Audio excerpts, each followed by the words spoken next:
Well, that's the Great Zimbabwe.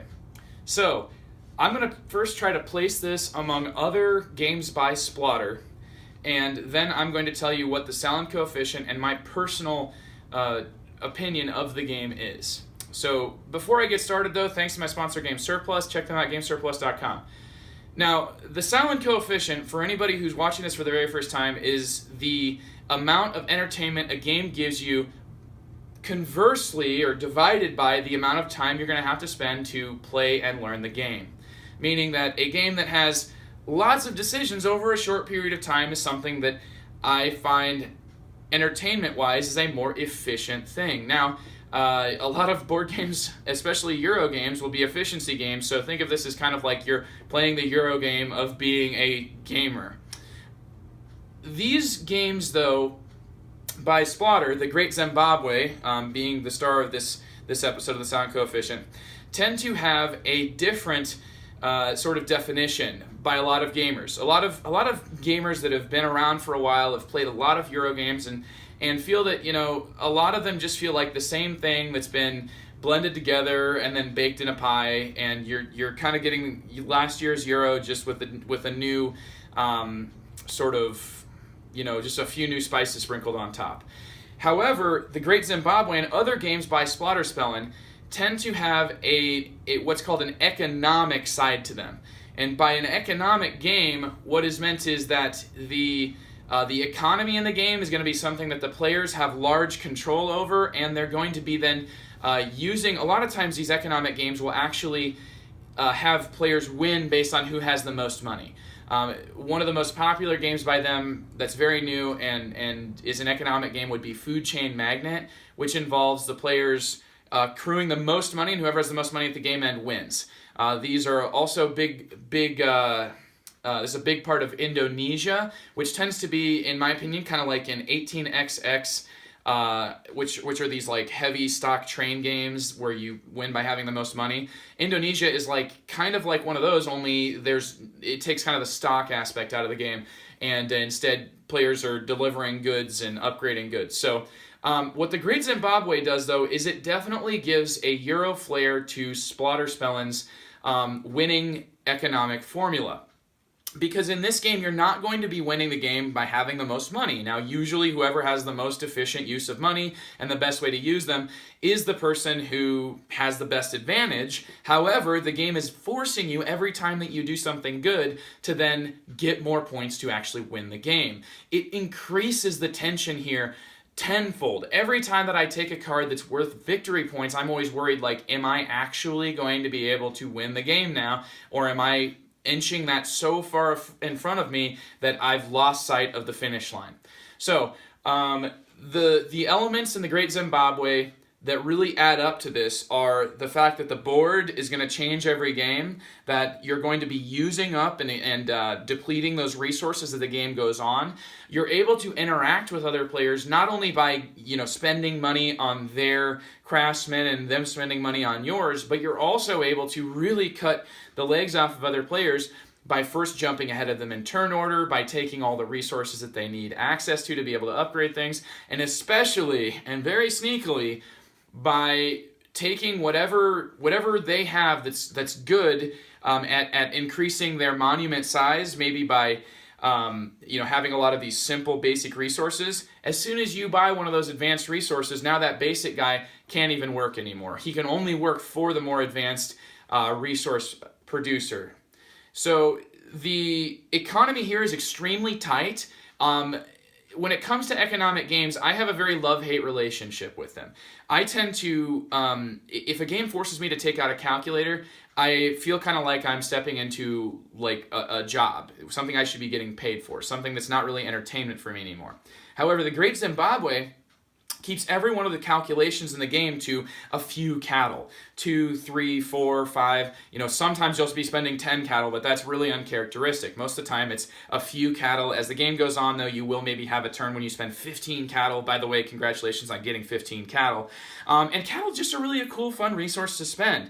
The way that the player order is determined maintains the amount of money that's already in the economy. I really appreciate that, because a lot of games you've got a player order auction and then that money just gets spent and now everybody's more poor. Well, here it kind of is like a wealth redistribution system. So it's kind of an interesting. It keeps the game on a pace, which in my opinion is a breakneck pace. That is a huge compliment coming from me. This game moves at a breakneck pace.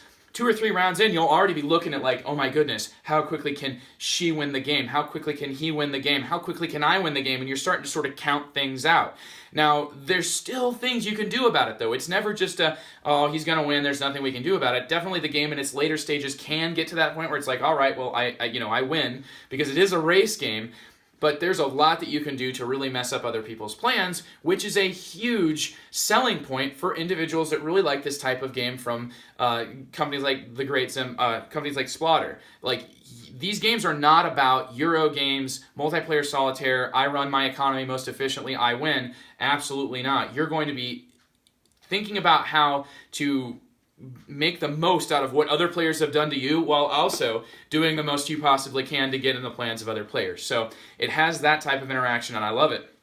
Now, the gods in this game do something that is really kind of unheard of in other Splotter Spellen games.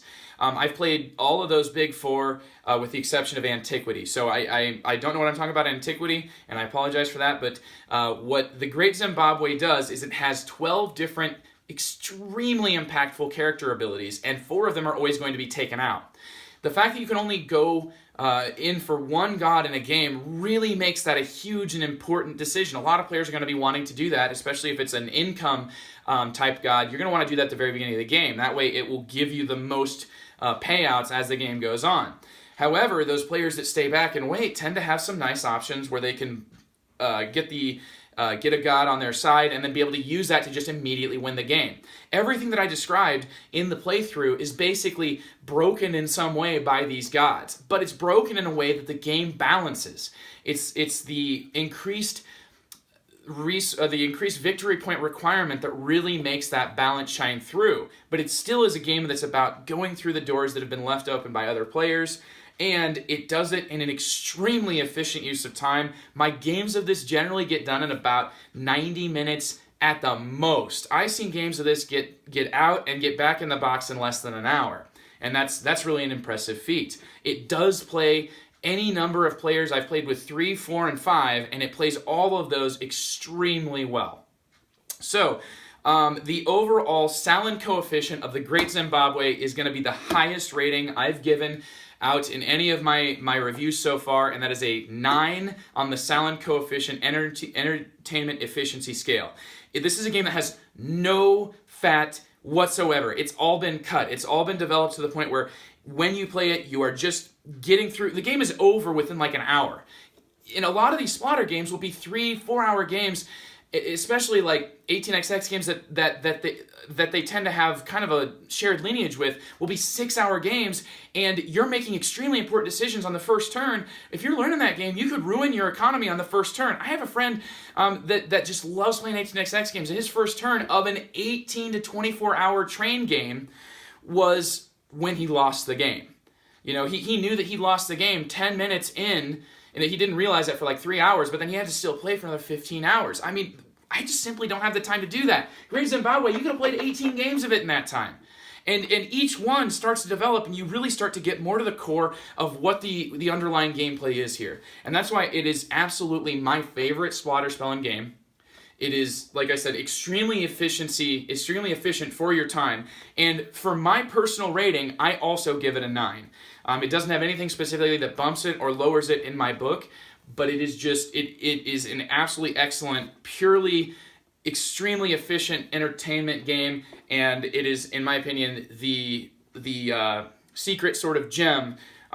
Everybody knows about Food Chain Magnate, nobody knows about the Great Zimbabwe, and I think that's absolutely a sin. You know, you've got all these, you even have cows, come on, you're spending cows on these things. Sure, you can go hire waitresses and all these different types of things in Food Chain Magnate, but in the Great Zimbabwe, you know, you've got this flavor, and the artwork is extremely, calls to mind actual, like, this isn't like your Mombasa board, which is like a traditional Euro style board of Africa. No, the artwork in this game, like, I'm no expert on African art, but it to me calls to mind actual, like actual art that would have represented the different tribes that you're talking about. So it definitely is a much more what feels like an African feel to the game, and I think that's something that makes it a little bit special, but it still isn't quite enough to move it from a 9 for me.